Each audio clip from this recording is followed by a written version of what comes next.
Hello and welcome to Unbossed. I'm rocking because I'm really feeling the intro today. I feel it every Connor time. Sturgeon, this past Monday morning, entered Days when I don't feel it as much, but I'm feeling it today. I don't know, there's some tech glitches going on, so please pardon my stunt double here. So yeah, welcome to the show, and it's Friday, so you know what happens on Friday. We got the one and only Mayor Mondale Robinson in the house. And so happy to have you, Mayor. It is a blessing to our show and to our viewers to have you as a part of the TYT team, period. And hopefully people are watching your videos over there on the HQ. Yeah, thank you so much for having me. And you know that whenever I'm in your presence, I'm better. So thank you so much for having me. And it is Friday. Let's get it. Let's get it. Thank you, Mayor, so much. So today, the mayor and I will be covering media coverage of white shooters is so often whitewashed. Yeah, they cover Black people and other people of color a little differently than they cover us. And meanwhile, regulators stiffed low-income communities in Silicon Valley bank bailout. Should be no surprises there, but we should be disgusted by it and make sure that we don't just accept this as a good thing. And later in the show, in Dead of the Night, how DeSantis, that is Governor DeSantis, AKA DeSanctimonious, signed near total abortion ban into law.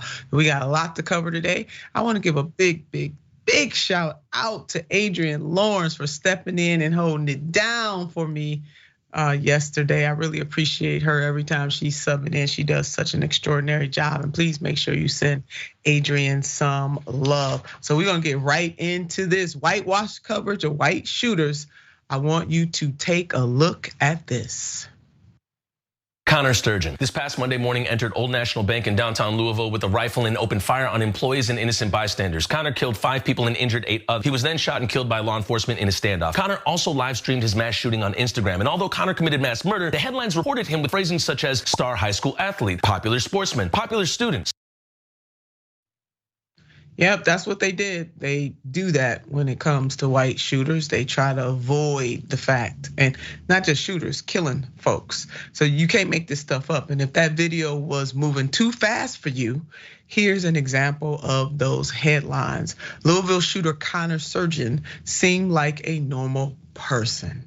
Ain't that something? Louisville shooter Connor Sturgeon was star athlete, but suffered multiple concussions.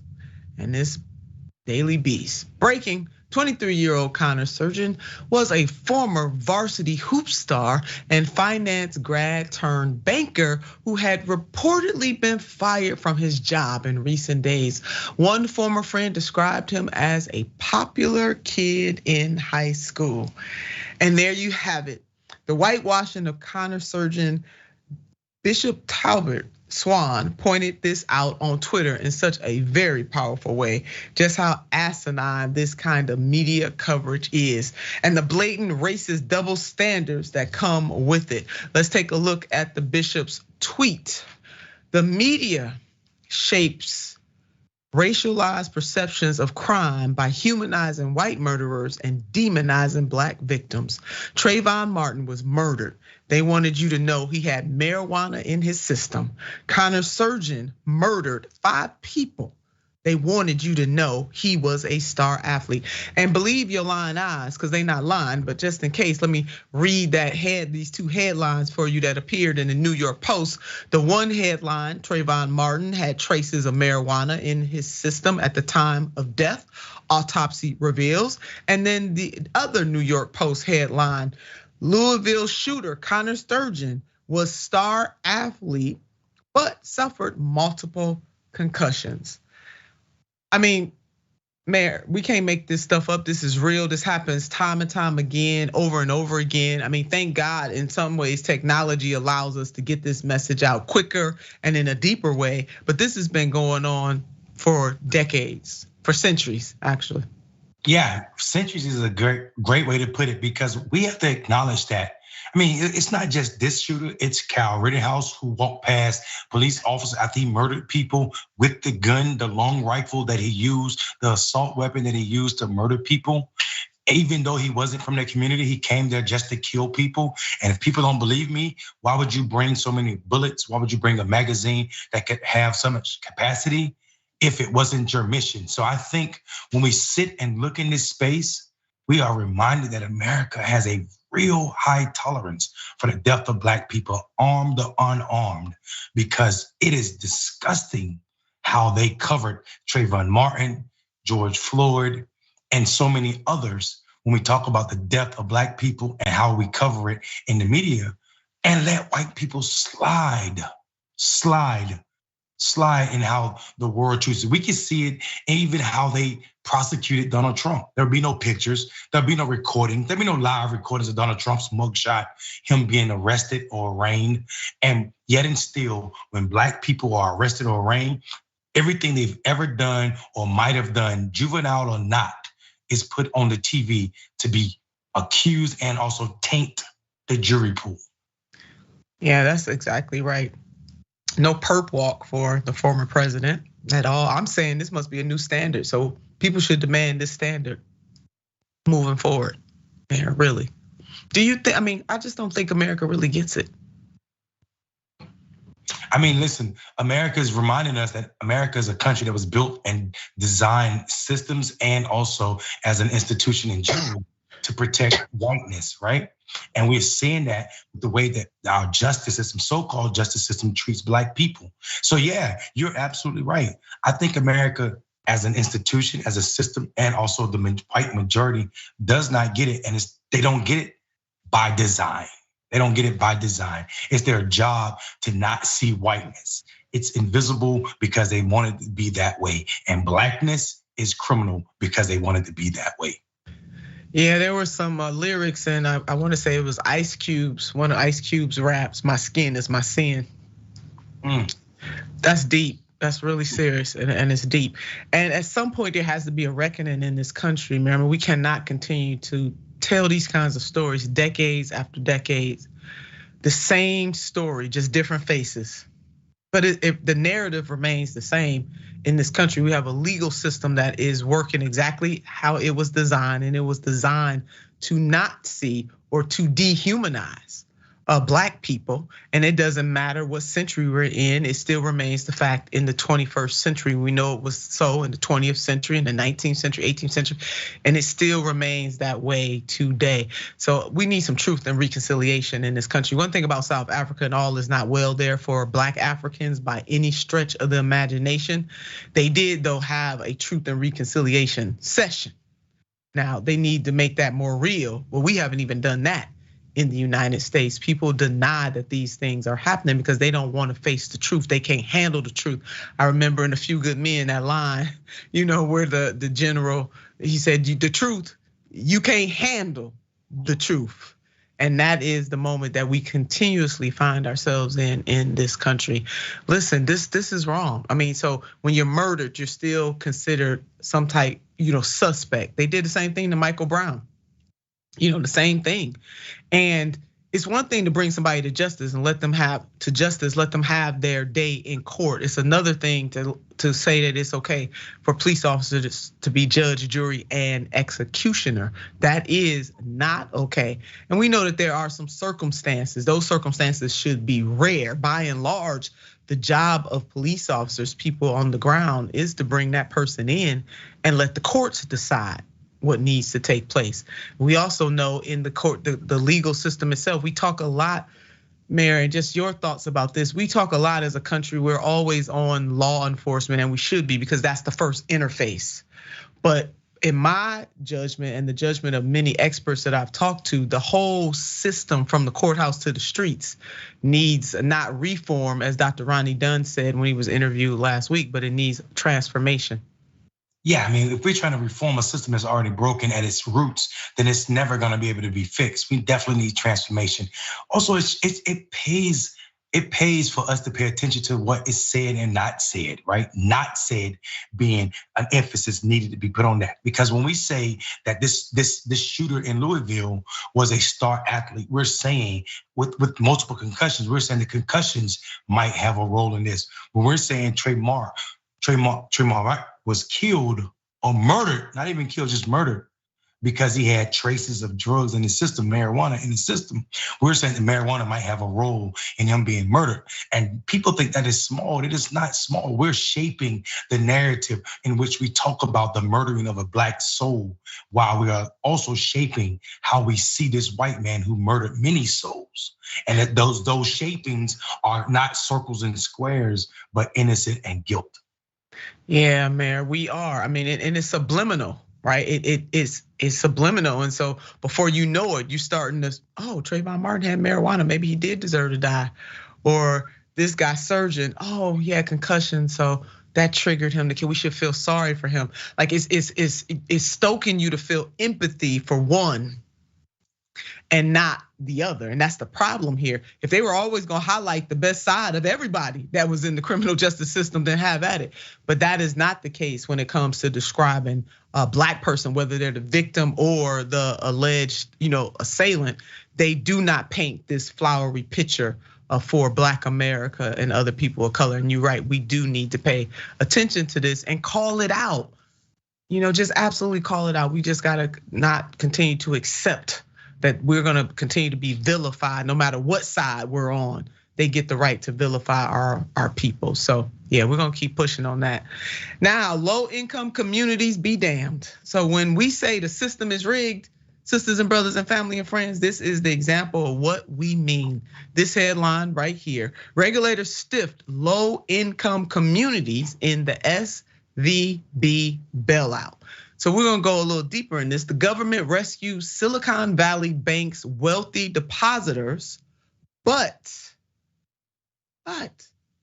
they are cutting programs to neighborhoods, money and funding to neighborhoods. Not good. So this right here, when federal banking regulators bailed out Silicon Valley Bank's wealthy depositors and gave its new owner a $17 billion discount, it turns out they offered no such rescue to another group impacted by the bank's historic collapse: low-income communities to whom it had promised billions in lending. This reporting is coming from The Lever. Rebecca, thank you. The Lever is doing the daggone thing. Go ahead, David Sirota and Team Lever. Banking regulators said this week that these pledges ended with the failure of the bank, evaporating an expected source of affordable mortgage and small business loans in California. The move could leave thousands of planned Bay Area affordable housing units in jeopardy at a time when a quarter of area residents are struggling to find affordable basic necessities, and halted a $10 million program to increase home ownership in communities of color. Now, this report, thousands of planned Bay Area affordable housing units are now in jeopardy. The article goes further. Federal regulators missed an opportunity to show the American public that they work in their best interest and not in the interest of the banks. And this is coming from Paulina Gonzalez, who is the executive director of the California Reinvestment Coalition. So again, just laying this out, sisters and brothers and family and friends, and I hope that you are following the dots. Are you following where this is going? That there's always a lot of money and resources to bail out the ultra wealthy, but there is none to bail out Big Mama and Big Papa in the hoods where they are misunderstood all over this country. These things are deliberate, all right? Let me just repeat this. Banking regulators said this week, all right? The banking regulator said this, Mayor, not somebody off the street. The banking regulator said this week that these pledges ended with the failure of the bank. But the banking regulators didn't say that the failure would happen and they wouldn't back up the billionaires in this. But when it comes to helping the hood people, it's all gone. It evaporated. So this is an example of a system failing the people deliberately. One more point. When banks want to merge, regulators are supposed to consider several factors, including whether the deal entails any benefit to the public, and whether they pose risk to the stability of the financial system. But in practice, regulators typically perform only a perfunctory public interest analysis before rubber stamping the deal. From 2006 to 2017, the Federal Reserve did not reject a single one of the nearly 4,000 merger applications it received. Now, keep that up. Put the mayor up. Mayor, this is in fact part of the problem. It is the problem, sis. It is the problem. Poor people being left out to drown. People, we know the housing crisis that exists in California where people cannot afford to pay for housing. Yet and still, we see super rich people getting a $17 million discount to merge super big and rich businesses. Is absolutely disgusting. How do we tell people, how do we continue to tell people that government is on their side when we see them being left out in this manner? Dodd-Frank being enacted should have protected people from this. It was the federal government that said these depositors and this bank was safe. Yet and still, we saw that it wasn't safe, and their habits and tactics were tacky, and it left poor people to drown, and people will be made more homeless. So we see this merger, this buyout that is upheld by the federal government, protecting rich people who don't need protection and leaving poor people to be homeless. So it is expanding poverty. This $17 billion bailout by these people, tax dollars are making more people homeless. It's disgusting. Sis, I don't know what to say in this matter, except for you can't call yourself a government of the people and by the people and for the people when you're only protecting the 1% and leaving people to die and starve without protection, basic necessities in this manner. It's disgusting. It is, man. That is the word, disgusting. And a point that you made about the whole notion that corporations only matter. I mean, this is the corporate states of America. I mean, it's clearer and clearer that they are doing the bidding. I mean, when you got the federal regulators, and I hope that our viewers understand what we are saying here. The federal government makes the rules. They control the rules. And so they are allowing this to happen. Now, government, and in this case, we're talking particularly about the federal government, is supposed to ensure that abuse does not happen in this way.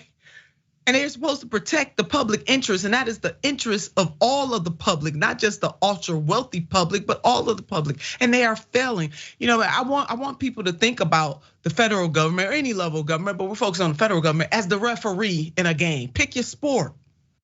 The referee is supposed to watch the game. Am I right, Mayor? And it's several referees on the court, on the field, several. It's not just one, because there are angles that one referee may see that the other referee doesn't see. Am I right? Am I tracking so far?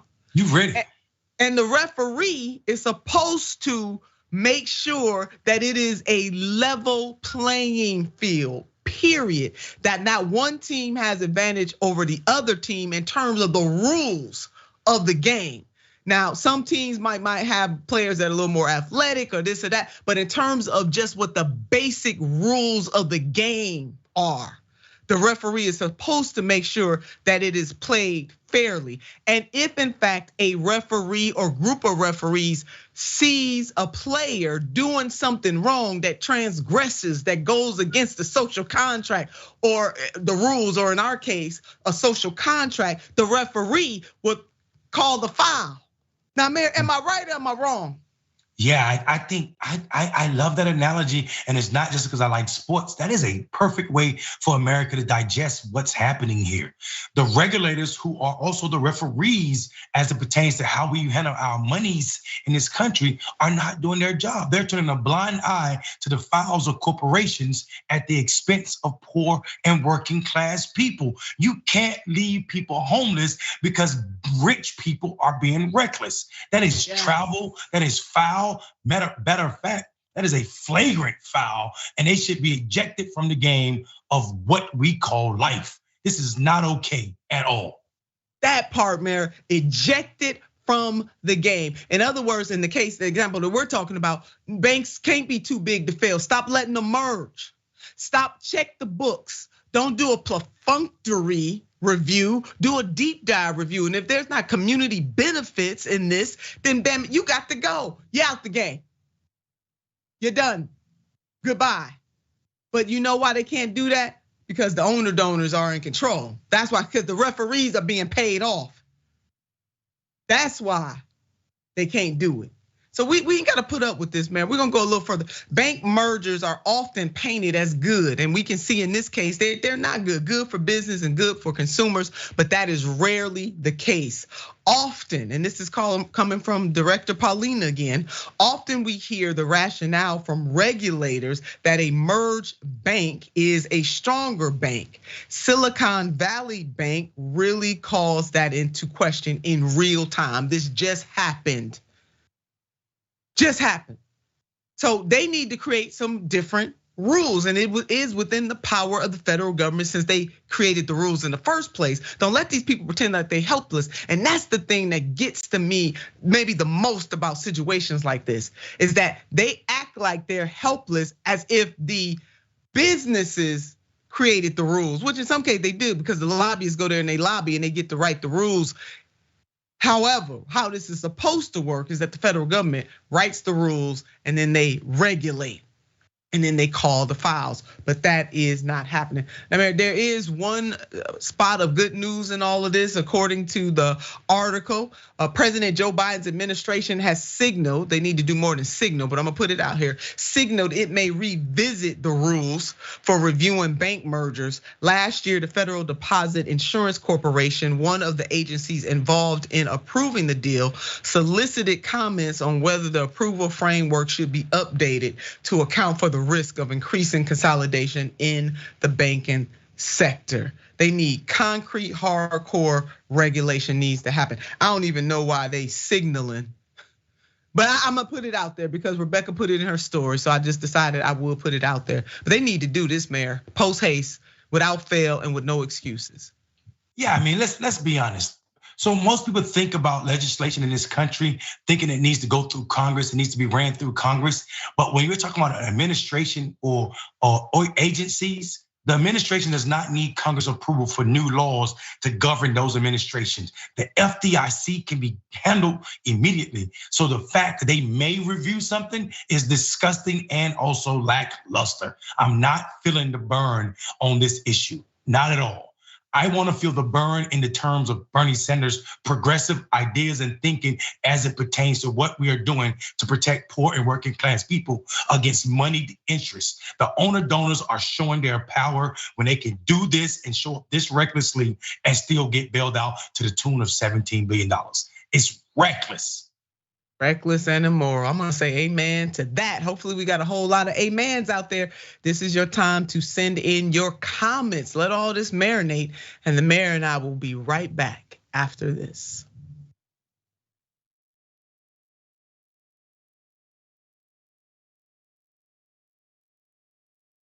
Every day, the Young Turks delivers 2 hours of solid, fact-based, timely news and progressive commentary on all the day's most important stories. We keep our viewers informed while also providing perspective and insight on the news we cover, so you understand not only what's happening, but also what's happening behind the scenes, the stories behind the stories. We play musical chairs and put these children in one awful detention facility to the next. That's what's happening at the border. The things that got him banned, he's still spreading. So presumably, I think it's reasonable to say that if you allow him back on the website, he's going to do it again. Any legal voter that we deem not willing to vote for my side shouldn't vote because it'll replace me that's supposed to vote for my side. That's not how voting works. That's not how democracy works. And while many people following today's political news can get discouraged about the direction of the nation and the world, that's not us. At TYT, we're genuinely optimistic about the future, and with good reason. Today, wide majorities of Americans agree with our progressive stances on issues ranging from healthcare and education to climate, immigration, and wages. The rising generation of young people are also overwhelmingly progressive in their political beliefs and policy objectives, and they're increasingly flexing their muscle as voters and activists to demand change from our elected officials.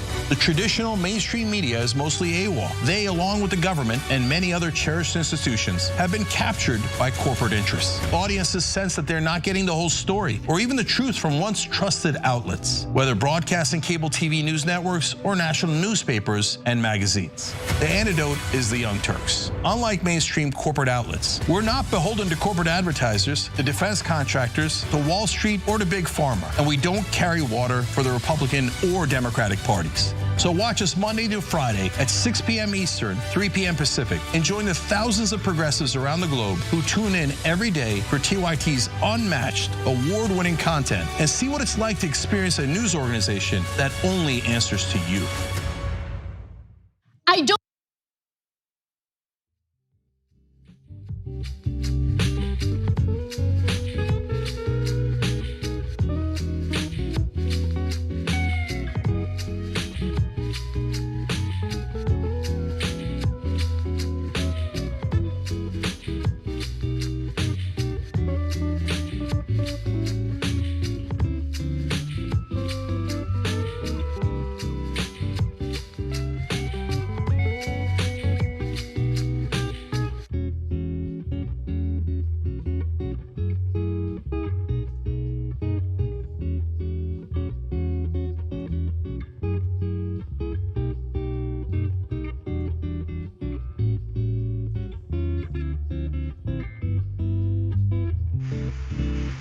And welcome back to the show.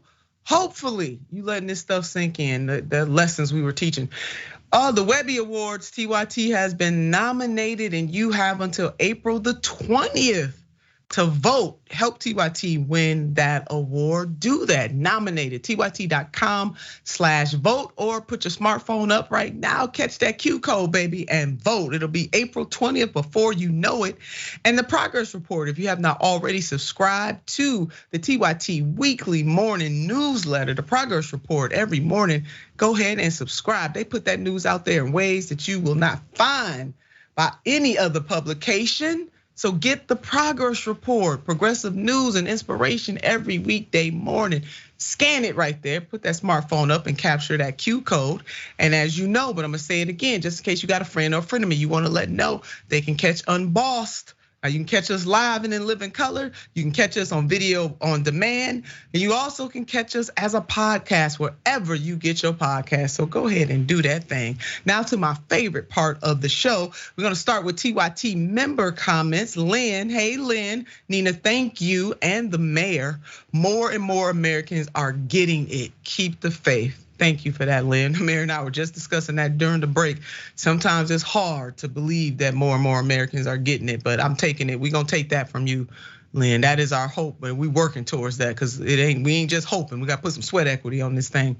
And on Twitch, thank you, Detroit Dragon, for subscribing for 6 months. Way to go, Detroit Dragon. Do that thing, baby. And on YouTube, super chat. You don't like my music, Nina, the queen. Thank you, baby, for that. I receive that. I ain't for monarchies and all. But if there has to be one, y'all know what I say. I definitely want to be the queen, no doubt about it. And Sammy, if watching Senator Nina Turner on Friday is wrong, if having Mayor Mondale as a co-host is wrong, then I don't want to be right. You better say that, Sammy. You better say that, Sammy. Woo, Sammy, I know that's right, baby. Sammy didn't say it. We just gonna say amen and go on to the next story. Oh, Florida is coming to a state near you. I hate to say these things. Ron DeSanctimonious was at it again, specifically last night while everyone was asleep. This dude. The story from last night, just before midnight, is as follows. Republican state lawmakers, which control both legislative chambers in the state, sent Senate Bill 300 to DeSantis's desk in order to bar the medical procedure after just 6 weeks of pregnancy before most people know they are pregnant. Wasting no time, the governor signed the bill just before midnight. Now, earlier this month, the bill passed in the Florida House of Representatives by a 70-40 vote on Thursday afternoon. The Florida Senate has a GOP majority. While the law will not go into effect immediately, The legislation is designed to replace an existing 2022 Florida law prohibiting abortions after 15 weeks of pregnancy with a 6-week ban containing exceptions for victims of rape, incest, or human trafficking in cases of fatal fetal abnormalities or to save the pregnant person's life. The reaction is not good, obviously. Let's take a look. We got Lauren Book. Florida Republicans have now passed a dangerous abortion ban through both the House and the Senate, choosing to disregard the pleas of women and doctors entrusted with their care, including 2 mothers in my own district forced to the brink of death following miscarriages due to the state's current restrictive laws. Now, things will get much worse. Women have been stripped of their rights and access to life-saving health care. Women will undoubtedly die. This is not freedom. Put the mayor up. Mayor, we just go ahead and start and have this party right now. Abortion is a medical procedure, right? That's just it. And what these legislators don't understand is that them putting their religious take on this thing is not what they were supposed to do. But let me just go ahead and say this, being a Christian woman that I am, my mama was a preacher, my siblings and I went to church 8 days a week, and I was certainly taught in church, put the mayor back up, please. Taught in church, that abortion is wrong, right? I served in the Ohio Senate. I never once legislated my religious belief. So let's put that in the parking lot. These fools did this in the dark of night, right? And they call themselves pro-life, but what they really are pro-birth. And if your baby is born in Florida, get ready, because the dictator governor there does not want these babies to learn about Black history. Hello, somebody. Okay, this governor here wants to control every educational apparatus in the state. So he wants to be governor, but he also wants to be the Secretary of Education. This governor right here will waste millions of dollars instead of investing those dollars in the needs of the people of that state to put migrants on a plane, on a damn plane, and send them to Martha's Vineyard. This is the kind of governor that Florida has. And man, we can keep enumerating. This fool right here is dangerous. He is they pro-birth, they not pro-life, because if they were pro-life, they'd make sure that the mamas and daddies of these babies had good jobs, that they could, feed their families, support their families. That's what somebody that cares about life would be doing. They just want to control women, control their bodies, control communities. The man is a dictator, as far as he's a dictator in the state of Florida, and he's going to run for president of the United States of America. And in my humble opinion, in my opinion, in my fiery, fierce opinion, I believe this dude is more dangerous than Donald J. Trump. Hey, and anybody that don't believe with that statement you just made, that he's more dangerous than Donald J. Trump, don't understand politics. The reason Donald Trump was dangerous is because of his willingness to lie to the public and the public to buy into it. The reason DeSantis is more dangerous is he understands the political systems and how to do harm to people. When you say that these people are not pro-life, it is evident in how they show up on a daily basis. The idea that this law was passed in the shade of night, almost at midnight, is absolutely disgusting. It also reminds us that this idea of freedom of religion, the Republicans don't care about it.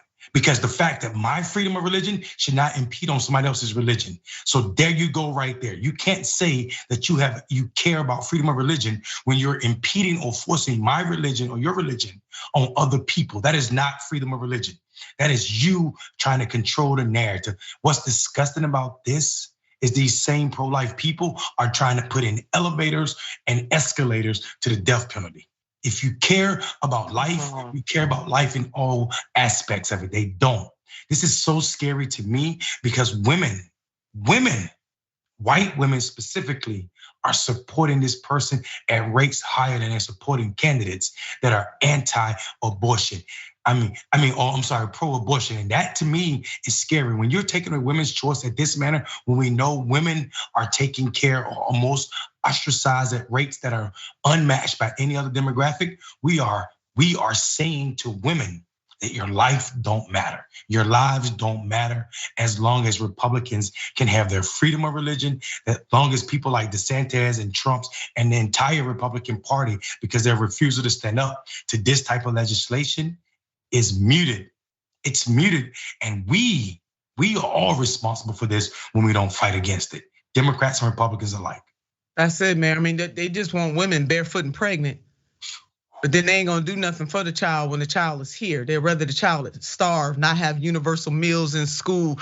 Mothers and fathers won't have good jobs. They'll have to work 5 jobs to make ends meet and then not be able to spend time with the children that they brought into the world. Abortion is a healthcare issue, and you don't have to be jumping up and down for it. You don't have to be pro it to understand that women's freedoms are being impeded here.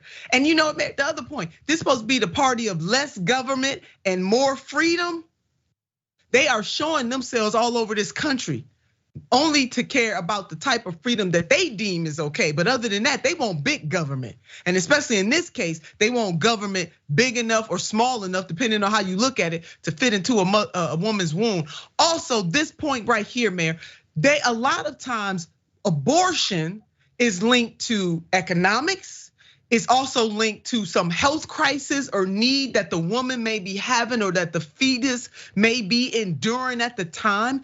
And when you are so arrogant and so immoral that you would challenge what these doctors are saying, don't do this. And then in some states, they criminalize the doctor. The doctor can go to jail and face, prison time. And that puts a woman's life in jeopardy too. So now this dude is a medical doctor too now. So I mean, yeah, the Republicans, y'all complicit in this nonsense with this dude, and he doing all manner of things in Florida that we should never want to happen all across this country. I'm telling you, he must never become president of the United States of America. But we're gonna keep going on. The GOP in Florida doesn't care about women's health or their well-being. That is established. And it's not just about what they did in the dark of night for abortion. It's about every other thing that would enhance that woman's life and therefore enhance her family's life or her community's life. Or if she's a family of one, hell, she deserves to live a good life too. These people are not pro-life by any stretch of the imagination. And this goes beyond abortion. But let me remind you that this week, Black Maternal Health Week, and just this week, this happened in Florida. Florida woman denied abortion, miscarried in hair salon bathroom, lost half her blood. Emergency room doctors had sent Anya Cook home due to the state's 15-week abortion ban. A nurse gave her antibiotics and promised to pray for her. Put the mayor back up. Thank you. Mayor, really? Seriously. Now, I'm trying not to curse like a sailor right now, but there are some situations where we cannot continue to be cool, calm, and collected. And what I want our viewers to understand is this is just an example. This is a glaring example of the immorality and the hatred and the disdain that these people have for people living in that state that are in need. We're talking about abortion on this, but fill in the blank with something else if you want to. Listen, this is disgusting. It reminds us that America was a country that was built for white men and married white women and the protection of the two. If you are a white woman that shows up that's not married, if you are a white woman that is lesbian, if you are a poor white woman, if you are a black woman, a woman of color, then the laws are showing you that it does not care about your life.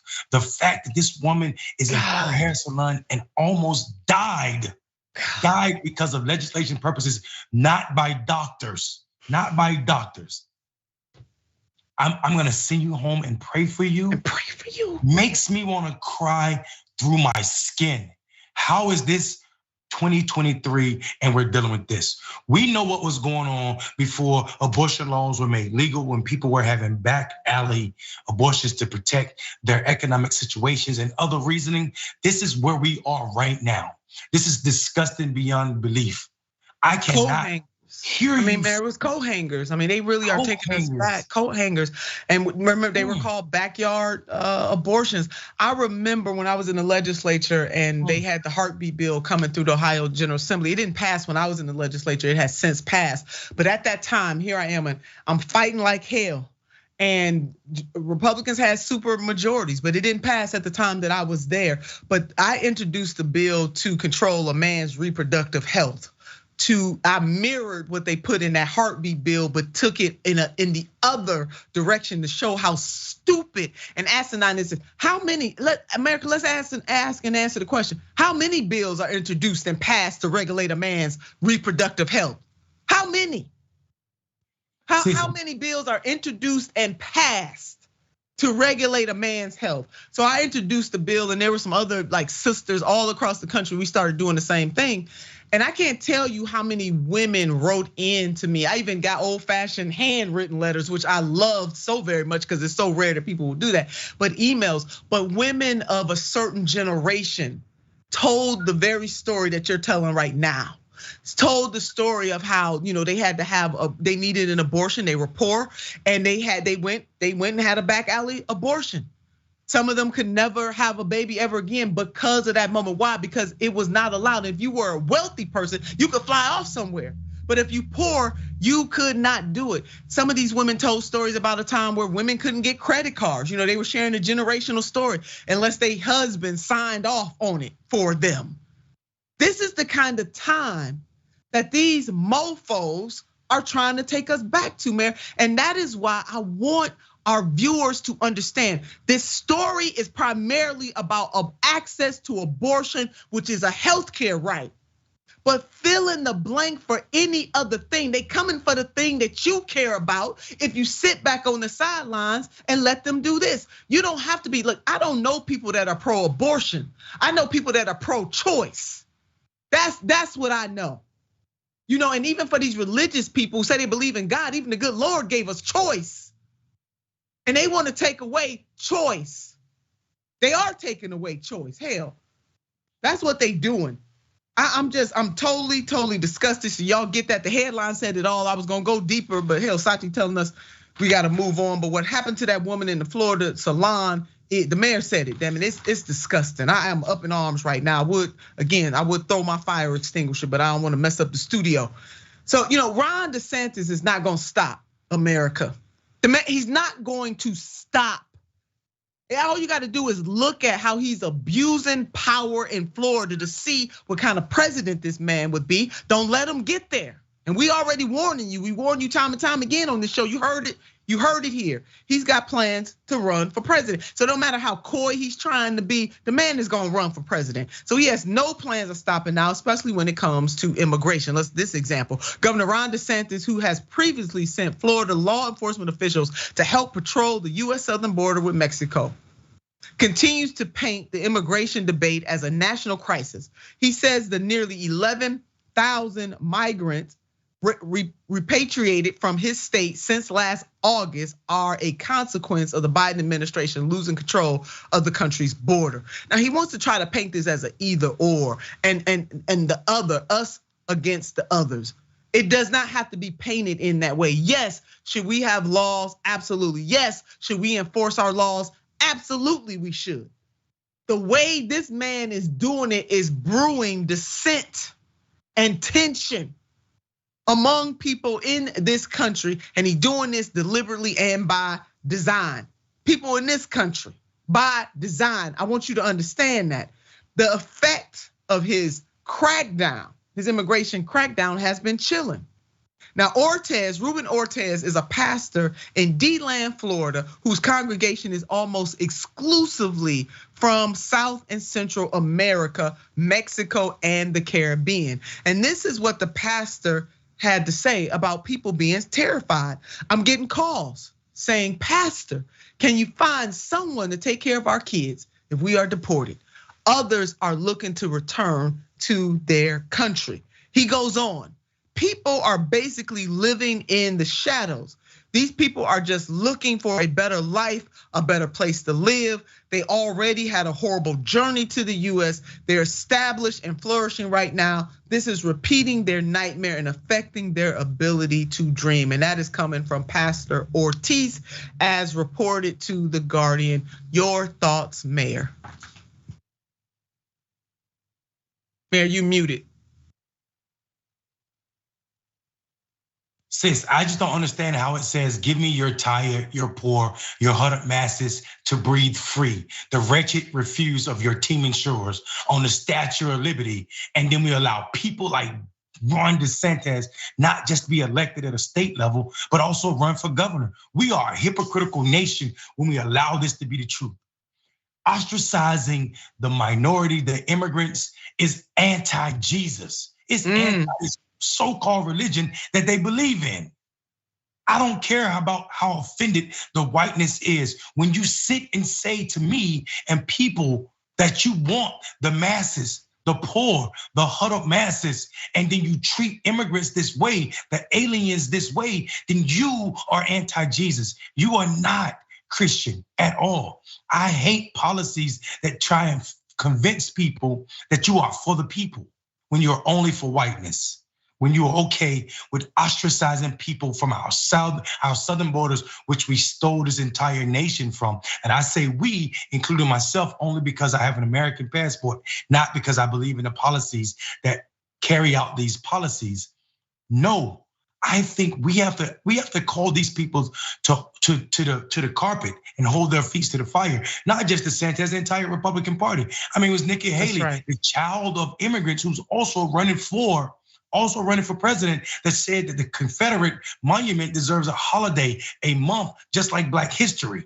Yeah, all of these people are toxic and deflating what democracy means in this manner and in 2023. And I feel disgusted. I keep saying disgusted, and I hope people don't think that word is watered down because I use it a lot, but it's factual when we say that it's okay to show up in this manner and people aren't checking it. People aren't acting revolts about this. I am sad that the state of American politics allow people like DeSantis to have a voice. Yeah, I am too, Mayor. This is heavy. I mean, this is deep stuff. So again, as we said when we opened this segment, Florida coming to a state near you. This is not what the United States is supposed to be about. We don't even, and Lord, don't even get me started. We're gonna come back. We're gonna keep following this stuff. We will have plenty to say about the sanctimonious. Now we're gonna go to some good news. Good news. Let's woosah for a minute. Yeah, we're gonna reset. This is good. Minnesota Dems advance bill to ban elections interference by multinational corporations. Hello, Minnesota. The Democracy for the People Act will help put power back in the hands of citizens, said one campaigner. Campaigners who have long pushed cities and states to adopt bans on foreign corporate interference in elections applauded Friday after the Minnesota House of Representatives passed legislation that would make the state the first to prohibit foreign influence corporations from spending money on electoral campaigns. You better say that, Julia Conley of Common Dreams. Go ahead, Minnesota. The provision is part of the Democracy for the People Act, and it passed 70 to 57 along party lines. No surprise, damn there. The national nonprofit organization Free Speech for People successfully advocated for Democrats in the state house to include the new rule, which would prohibit companies with at least a 5% ownership stake by multiple foreign owners or a 1% stake by a single foreign owner from spending money in Minnesota state and local elections. You better say that. The companies would also be barred from donating to super PACs. Hello, somebody. Multinational corporations are corrupting representative democracy by drowning out the voices of the people. The Democracy for the People Act will help put power back in the hands of the citizens.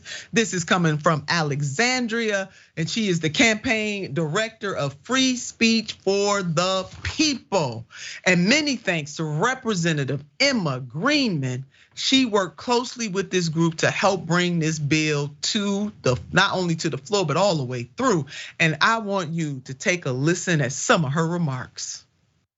Mr. Speaker and members, I'm grateful to be here today to present House File 3 Democracy for the People Act. And I'm hoping, given our last 3 bills went so quickly, that this one will also go quickly. This is a comprehensive democracy legislation that invests, protects, and strengthens Minnesota's best traditions of voter participation, sound election administration, transparency in government, and grassroots people-powered democracy. This package of common sense solutions rests on the simple premise that our state works best when Minnesota voices are at the center of our democracy. All Minnesotans, Black, brown, Indigenous, white, Metro, Greater Minnesota, suburban, rich, poor, Democrats, Republican, independents, and folks with no party at all. Minnesota voters, not corporations, not foreign influences, not outside forces, are at the center of our democracy. Minnesota voters are at the center of our democracy. She enumerated almost everybody. She even said the people with no party at all. That clip coming from CNN. Mayor, this is the way that it should be. And I just want to put up Democracy for the People Act just for folks to get a glimpse of it. This is a critical moment for our democracy. Democracy was squarely on the ballot in 2022. Minnesotans of every race, generation, religion, or region and background turned out not just to cast their vote, but to protect it. Voters sent a powerful message. They rejected the extremism of politicians. They did, of politicians who, just don't care about strengthening the democracy. They did, it was a rejection. So the overview: strengthen the freedom to vote, protect Minnesota voters and democratic institutions, empower Minnesota voters, not foreign influence corporations in our elections. This is certainly, Mayor, a model for other states to follow. And hell, ultimately, we need the federal government to have real, true campaign finance reform. Yeah, I think this is what when we talk about state rights, I love this term of state rights. When we say money has no place in our politics, this is what we do. Greenman killed it when she said this is a place for people, not money. Come on. 1% foreign ownership excludes you to have a say in our elections is how you get money out of politics. So Democrats at the national level. Going to Justin Jones. Oh, go ahead, man. Democrats who take money, this is how you take money out of politics. Those at the national level who keep telling us our hands are tied and we can't do anything, you just saw how it happens. This is a beautiful act of resilience and also rejection to the owner donors. I love it. Yeah, it is big time. I mean, just wonderful. And it's nice to report some good news for a change, when it comes to something like this. So we're gonna go, team, just in case y'all might have heard me. We're going to Justin Jones in the great state of Tennessee. Now that Representative Justin Jones is officially back in Tennessee State Legislature, he is ready to follow through on his promise. Take a look at this. And so I want to thank you all for being here today, particularly the young people who are the heartbeat of this movement. It was students walking out of classes and taking to this Capitol that led us into the well that day, calling for common sense gun laws. And the first thing I do when I walk into this building as a representative is to continue that call for common sense gun legislation. There it is. And the majority of the American people want common sense gun legislation, including gun owners themselves.